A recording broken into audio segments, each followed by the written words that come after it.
देखिए, माँ दुर्गा का चौथा रूप कुष्मांडा है। माँ दुर्गा का चौथा रूप है कुष्मांडा। अब देखिए समझिए, अति लघुत्तर लेसन 4 है हिस्ट्री का। हिस्ट्री का कौन है? Lesson 4 history. हिस्ट्री मतलब इतिहास, हिस्ट्री। आप समझिए, देखिए लिखा गया ना, खिलाफत आंदोलन क्या है। खिलाफत आंदोलन पूछा ना कि क्यों हुआ था, तो समझिए प्रथम विश्व युद्ध चला था। प्रथम विश्व युद्ध कब होने से 14 से 18। प्रथम विश्व युद्ध कब होने से 14 से 18। प्रथम विश्व युद्ध के बाद उसके बाद क्या हुआ था ना कि 1920 ईस्वी में भारतीय मुसलमानों ने तुर्की के प्रति ब्रिटेन को अपनी नीति बदलने के लिए एक आंदोलन किए थे, जिसे क्या कहता है? खिलाफत आंदोलन कहता है। समझिए क्वेश्चन, बोला खिलाफत आंदोलन क्यों हुआ था, तो बताएगा ना 1920 ईस्वी में भारतीय मुसलमानों ने तुर्की के प्रति, तुर्की एक देश है, तुर्की के प्रति, तुर्की में था ऑटोमन साम्राज्य, ऑटोमन साम्राज्य। इसी ऑटोमन साम्राज्य के खिलाफ तुर्की के मुसलमानों जो थे ना, उनके प्रति ब्रिटेन को अपनी नीति बदलने के लिए क्या किया? एक आंदोलन किए थे। किसके और कौन के? भारतीय मुसलमानों में। अब इसी को क्या कहते हैं? खिलाफत आंदोलन। आप पूछा ना कि भारत में खिलाफत आंदोलन के नेता कौन थे? तो महात्मा गांधी। भारत में खिलाफत आंदोलन के नेता कौन थे? तो महात्मा गांधी। इसी आंदोलन से गांधी जी को मुसलमानों को कभी का मिलता है, बहुत ज़्यादा सपोर्ट मिल जाता है। तो समझिए, याद कीजिए, देखा ना खिलाफत आंदोलन क्यों होता है? 1920 ईस्वी में भारतीय मुसलमानों तुर्की के प्रति ब्रिटेन को अपनी नीति बदलने के लिए एक जोरदार आंदोलन किए थे, जिसे क्या कहते हैं? खिलाफत आंदोलन कहता है। अब भारत में खिलाफत आंदोलन के नेता कौन थे? महात्मा गांधी। अब देखिए हम लोग चलते हैं दूसरा क्वेश्चन। देखिए रॉलेट एक्ट लिखा है। रॉलेट एक्ट मतलब होता है कि नियम कानून। और रॉलेट एक्ट सुनिए, बताया ना कि 21 अंग्रेज जितना भी नियम लाते थे ना हम लोग के लिए, अंग्रेज जितना भी नियम लाते थे हम लोग के लिए कुछ कठोर ही होता था। अब देखिए 21 मार्च 1919 ईस्वी को, 21 मार्च 1919 ईस्वी को अंग्रेजों ने भारतीयों के लिए एक नियम लाया। जो अंग्रेज थे ना, भारतीयों के लिए अलग अलग नियम लेके आते थे। हालांकि 21 मार्च 1919 ईस्वी को अंग्रेजों ने भारतीयों के लिए एक नियम लाया, जिसे रॉलेट एक्ट कहा था। उस नियम को क्या कहते हैं? Rowlatt act. यह नियम क्या था समझिए, बताइए। इस नियम के अनुसार ना किसी भी भारतीय व्यक्ति को शक के आधार पर गिरफ्तार कर देता था। मतलब किसी भी, अगर अंग्रेज को लगता था कि भारतीय कोई मतलब हम लोग के प्रति षड्यंत्र रच रहे हैं, तब उसके कुछ बताया जाना को क्या कर लेते? गिरफ्तार कर लेता। शक के आधार पर लोगों को क्या कर लेता? गिरफ्तार कर लेता। इसी को कहता है रॉलेट एक्ट। इसे काला कानून के नाम से भी जाना जाता है। 21 मार्च 1919 ईस्वी को अंग्रेजों ने भारतीयों के लिए एक नियम बनाया, जिसे रॉलेट एक्ट कहा जाता है। इसे काला कानून के नाम से भी जाना जाता है। कहने का मतलब इसमें किसी भी व्यक्ति को शक के आधार पर क्या कर लेता? शक के आधार पर उसको गिरफ्तार कर, इसे काला कानून के नाम से भी जाना जाता है। बिना अपील, बिना दलील के कानून भी से कहा जाता है। रॉलेट एक्ट बताया गया आपको कि 21 मार्च 1919। अब देखिए तीसरा क्वेश्चन है दांडी यात्रा। दांडी यात्रा का प्रमुख उद्देश्य क्या था? तो दांडी यात्रा आप लोग इस बारे में पढ़ना, अति लघु प्रश्न समझिए। ये बताना कि दांडी यात्रा ना गांधी जी के द्वारा किया गया था। दांडी यात्रा का प्रमुख उद्देश्य पूछा गया, दांडी यात्रा का मुख्य उद्देश्य क्या था? तो दांडी यात्रा का मुख्य उद्देश्य, दांडी यात्रा का प्रमुख उद्देश्य समुद्र के जल से नमक बनाकर नमक कानून को तोड़ना था। वही देखिए, दांडी यात्रा का प्रमुख उद्देश्य समुद्र के जल से नमक बनाकर नमक कानून को तोड़ना था। नमक बनाकर किसको तोड़ना था? नमक कानून को तोड़ना था। इसकी शुरुआत 12 मार्च 1930 ईस्वी को हुआ था, गुजरात के साबरमती आश्रम से। इसके बारे में हम लोग पढ़ेंगे। 12 मार्च से यह स्टार्ट हुआ था, कितना तक चला था? 6 अप्रैल कितना? 6 अप्रैल 1930 ईस्वी तक का चला था। इसी के बाद भारत में पूछा कि सविनय अवज्ञा आंदोलन की क्या होती है? शुरुआत होती है। इसमें 24 दिनों का कुल यात्रा होता है। टोटल यात्रा कितने दिनों का होता है? टोटल यात्रा होगा 24 दिनों का। 24 दिनों तक पैदल चले थे। आप पूछा कि कितना किलोमीटर? 250 किलोमीटर के लगभग दूरी का चले थे। गुजरात के साबरमती आश्रम से चल के कहाँ गए थे? गुजरात दांडी में गए थे। तो 24 दिनों का कुल यात्रा था। कितना किलोमीटर चले थे? 250 किलोमीटर। इसके गांधी जी के साथ कितने अनुयायियों ने भाग लिया?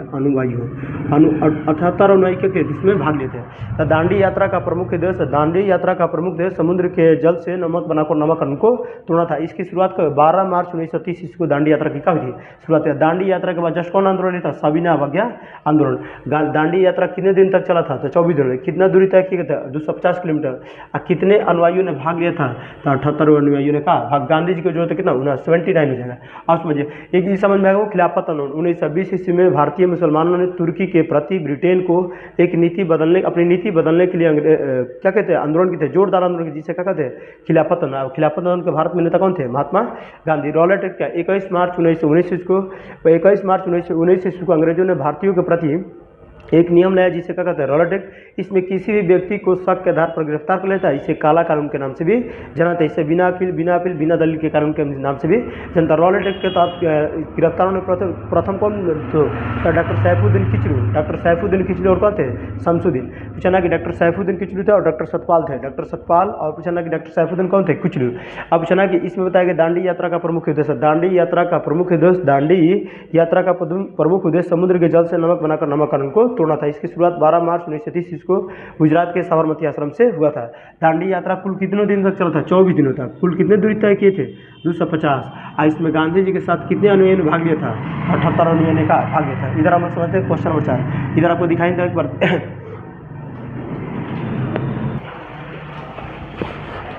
देखिए अगला क्वेश्चन है 4 नंबर, गांधी ऋण समझौता या गांधी ऋण पैक्ट क्या है? आप समझिए। देखिए 5 मार्च 1931 को अभी आपको बताया गया कि दांडी यात्रा के बाद कौन सा आंदोलन स्टार्ट हुआ? दांडी यात्रा के बाद कौन सा आंदोलन स्टार्ट होता है? आपका सविनय अवज्ञा आंदोलन।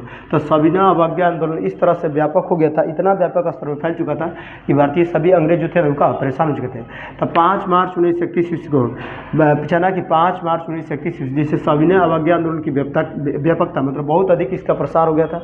इसके कारण अंग्रेजों को लगा कि ना गांधी जी सबसे प्रमुख नेता है, इनके साथ वार्ता करनी चाहिए, बातचीत करनी चाहिए। इसके चलते कहा कि ना कि 5 मार्च 1931 को गांधी और लॉर्ड इरविन, पूरा नाम था इरविन गवर्नर थे।